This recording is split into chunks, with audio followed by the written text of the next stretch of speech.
O ato de ler o Evangelho antes da reflexão é fundamental e respeitoso, no sentido de que a leitura favorecerá a compreensão, a análise, a reflexão e a aplicação dos ensinos propostos por este trecho. Capítulo 7 de São Marcos. Deem atenção aqui às referências, porque este é um trecho bastante quebrado. Leiam, reflitam e logo após a vinheta nos encontraremos para a reflexão conjunta em nome do Pai e do Filho e do Espírito Santo. Amém.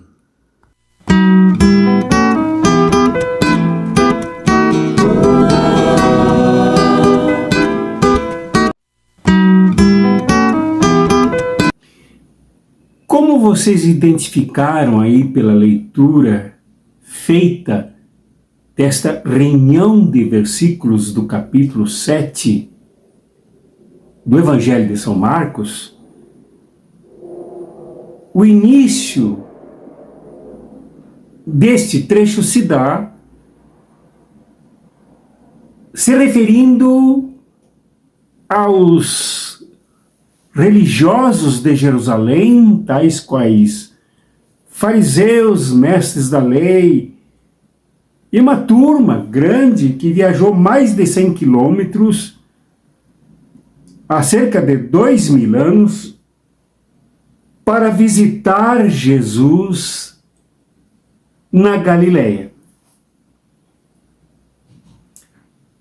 Estas primeiras palavras mostram que uma viagem, seja de camelo, seja a pé, seja a cavalo, seja por que meio for, de mais de 100 quilômetros, mostra a importância que este setor do judaísmo desvirtuado, conservador, reacionário de Jerusalém, vivendo em torno das benesses do templo, viajou não somente, claro, para criticar Jesus, porque os seus discípulos não lavavam as mãos antes de comer pão.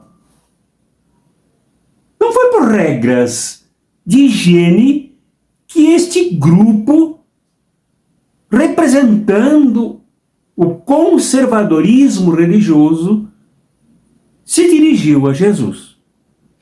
Afinal, Jesus provocara uma verdadeira agitação, tumulto em toda a região. Ele compartilhara pães e peixes com os renegados pelo mercado e pela religião associada ao que havia de pior em termos de morte, de exploração, de massacre do povo, que era o Império Romano. Jesus contestara aqueles que tentaram, da mesma maneira que estes, se não os mesmos, questioná-lo por levar os seus discípulos a uma lavoura de milho, extrapolando os limites da propriedade privada para se alimentarem num sábado.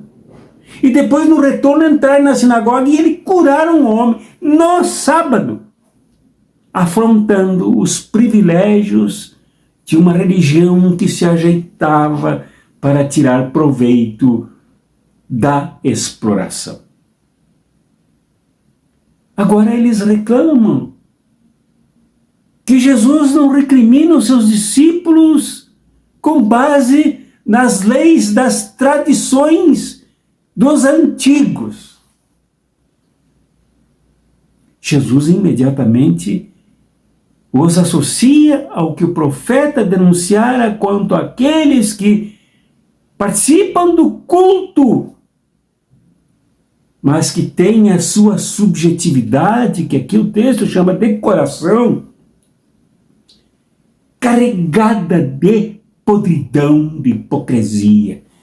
São hipócritas, isto é, atores que pegam um outro texto alheio, aquele que se apresenta na vida, no palco, nas ações, os textos originais, e impõem aos gritos e às pressões sobre aqueles que trabalham no teatro. Hipócritas, hipocreses, atores de meia pataca. Então Jesus vai ao centro da questão.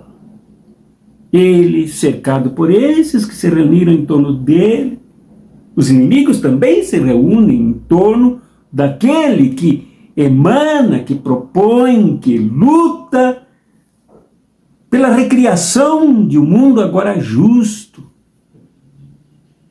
matrizado pelo reino do serviço, pelo reino da partilha, pelo reino do enfrentamento, do legalismo, da religiosidade dos aproveitadores. Eles se cercam, eles cercam Jesus, eles sufocam Jesus. Os discípulos parecem ficar um pouco distantes e a multidão mais ainda. Quando Jesus chama para perto de si a multidão, não eles. Quando Jesus busca olhar a multidão, não eles, para ensinar sobre o mérito, sobre a virtude, sobre as qualidades de se seguir honestamente desde o interior onde se enraizam os ensinos de Jesus, onde se purificam as vertentes de um novo projeto. É de lá que sai aquilo que deve acontecer para a criação de um mundo de novas relações, de profundo respeito e qualidade e qualificação do ser humano, principalmente destes da multidão que Jesus chamou para perto dele, dos seus discípulos e discípulas que já estavam mais próximos dele. Para muito além do que esse regrismo, do que este moralismo, do que essa hipocrisia, do que esta receita de imbecis que preferem artifícios de caráter externo, de caráter estético, de um higienismo sem conteúdo, do que construir lá de dentro para fora, no mais profundo do ser humano, aquilo que há de se traduzir nas suas falas, no seu olhar, nas suas ações, na movimentação de suas mãos, envolvidas com a prática, dos seus pés que dirigem as vidas em direção a outras vidas, para a grande festa do serviço, do amor ao próximo. Isto é uma mensagem poderosíssima. Isso nos toca profundamente, por duas grandes razões. Por vivermos numa civilização que tem na sua essência a vertente da hipocrisia. A tal de civilização ocidental cristã é fábrica de hipócritas, de atores absolutamente capazes de sentir, de pensar, de se organizar ideologicamente, contrários à justiça, contrárias a uma relação sem adulteração, contrárias a uma relação sem corrupção, sem farsa, uma relação honesta, vertida, de interior inundado por aquilo que Jesus ensinou. Esta civilização ocidental cristã, onde nós estamos, onde nós vivemos, onde nós nos deformamos, esta civilização cristã ocidental é a civilização da escravidão, é a civilização do machismo, é a civilização da exclusão dos pobres, é a civilização da guerra, é a civilização que faz governadores, governantes, jurarem em cima da Bíblia, com as mãos sobre o texto sagrado, aquilo que sabem que não cumprirão. Assim fizeram os torturadores fascistas durante a ditadura militar, juraram seguir a Sagrada Escritura e a Constituição, e tudo o que fizeram foi massacrar essas duas forças. Assim fazem aqueles que encomendam cultos ou missas para celebrar os seus antepassados, geralmente criminosos, vilipendiadores do próximo, aqueles que massacraram os trabalhadores e trabalhadoras numa produção muito semelhante à escravidão mais cruel que essa humanidade já viveu. Nós temos tudo para nos desorientarmos, nos afastando de Jesus, para seguirmos as matrizes da propaganda poderosa desta dita civilização ocidental cristã. Ela está aí presente em toda parte. É ela que nos cerca, como os fariseus e mestres da lei cercaram Jesus. É ela que balbucia nos ouvidos, nos nossos ouvidos. Não sigam o que ele ensina. Crucificai-o, crucificai-o. Ela, essa civilização dos que nos cercam, nos apertam, nos sufocam, que dizem que o sábado, as leis, as tradições, o conservadorismo são superiores à vida da graça que Jesus realiza em nós. Tão alto lá. O mérito está naqueles e naquelas que se deixam construir. A virtude que jorra pela boca, pelo olhar, pelas mãos das pessoas permanentemente honestas que não precisam nem ser cobradas para serem assim tão servidoras, tão participantes do processo da salvação que nos envolve e nos faz salvadores e salvadoras do outro. Nós precisamos atender o chamado que Jesus fez para a multidão, que pediu que se aproximassem dele para que ele a ensinasse.